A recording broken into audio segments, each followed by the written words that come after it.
Good morning. Today is Thursday, July 25th, and we are still in Brimley, Michigan at Brimley State Park. We'll be packing up today to take a couple of sightseeing trips. We will be going to Whitefish Point and the Shipwreck Museum, and also to Tahquamenon Falls. After we do that, we'll be heading to a harvest house for the night.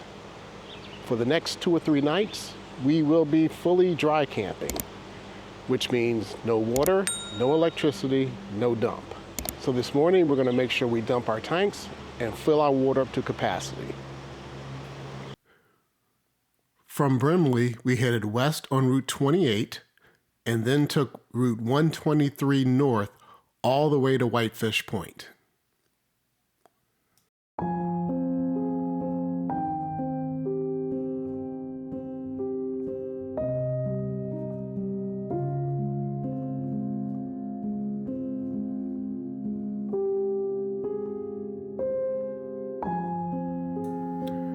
While you can visit the grounds for free, to get into the museum and any of the other buildings, you do have to pay an admission fee. We paid our $30 for 2 adults, but it was money well spent.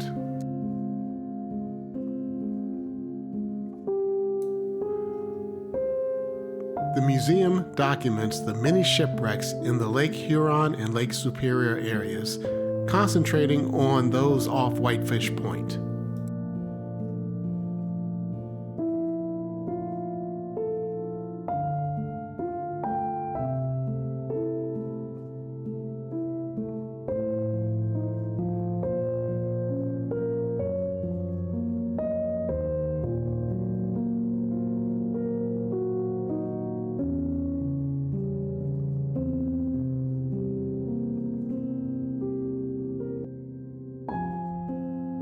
While you would think that most shipwrecks occur because of weather, turns out that quite a few of them document simple mistakes in communication.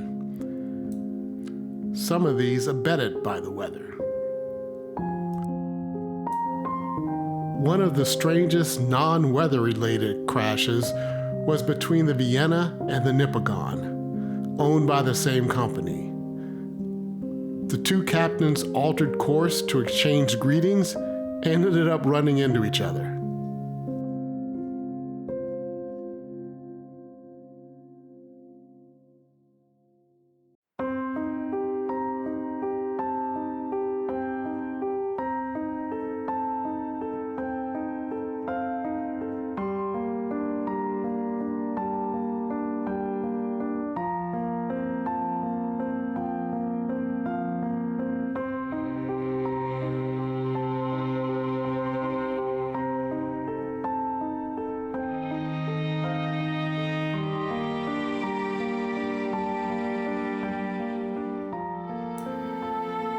And then there was the most famous wreck of all, the wreck of the Edmund Fitzgerald, made famous by the song of the same name by Gordon Lightfoot, released in 1976. I had always thought this wreck took place somewhere in the early 1900s, but it turns out this wreck happened in 1975. The transcript on the wall details the conversation between Captain McSorley of the Fitzgerald and Captain Wolford of the Arthur Anderson. It's a little eerie reading the words, but the last transmission of the Captain of the Fitzgerald said, "We are holding our own."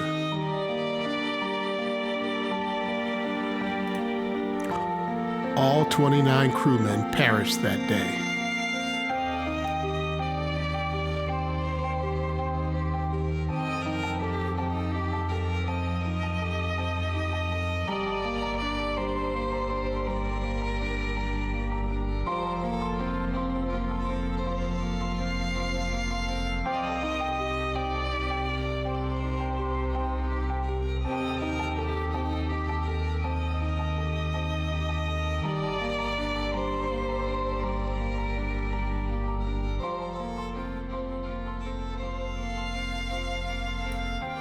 In addition to the museum, there are several other buildings to visit including the lighthouse keeper's cottage. In the cottage, you can see several of the pieces of equipment used to maintain the lighthouse, a Fresnel lens, and some of the creepiest mannequins I've ever seen in my life.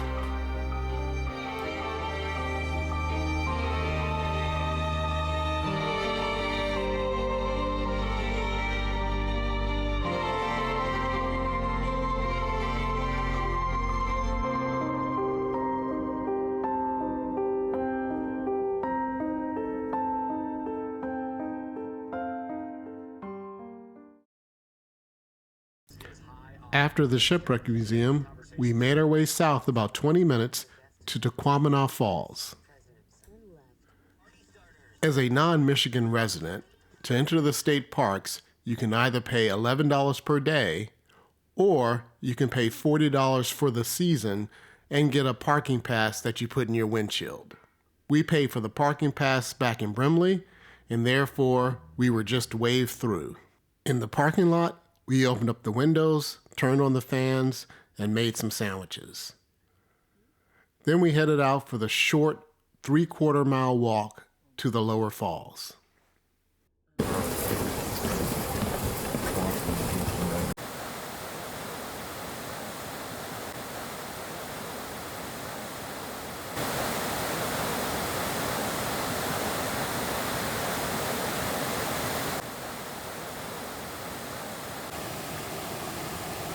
The water over the falls is brown in color, hence the nickname Root Beer Falls.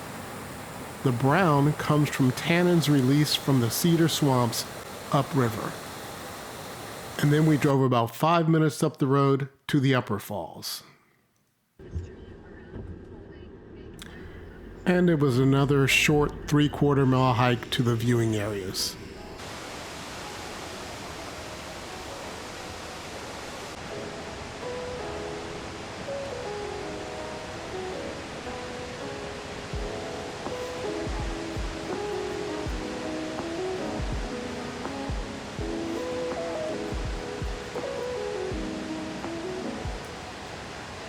And then we meandered through some back roads in Michigan to head about 60 miles southwest to Germfask, Michigan, and the end of the Road Winery. All was well and good until our GPS decided to send us the last 6 miles along dirt roads. We escaped the dirt road for about a half a mile, and then the last 1.5 miles was again back on a dirt road. But at the end of the road, there was the End of the Road Winery, aptly named. That's why it's end of the road.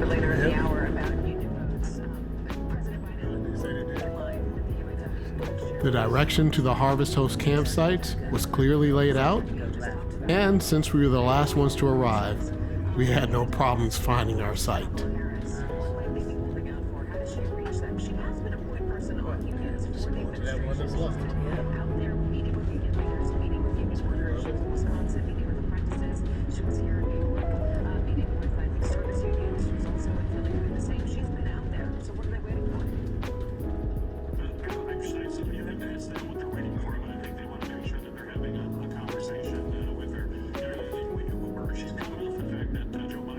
Again, this is purely dry camping. No electricity, no water, and no sewer.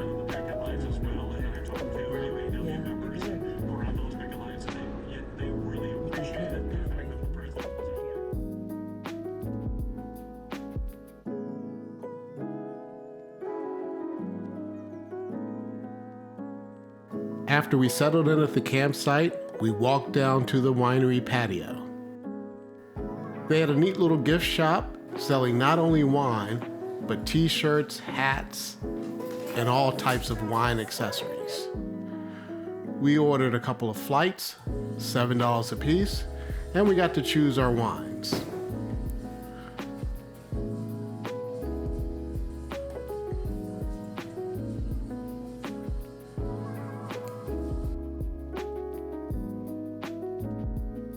Neither one of us were too fond of the berry wines. They were a little bit too sweet for us. The reds were okay, but Janetta did like the Frontenac Blanc, and so we took a bottle back to the camper. That evening, I put the drone up to take a look at the area.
We had a very nice, quiet evening at the end of the Road Winery, and a very good but cold night's sleep. But that's a story for tomorrow. We'll see you next week as we make our way up to the northern tip of the Upper Peninsula in Carper Harbor, Michigan.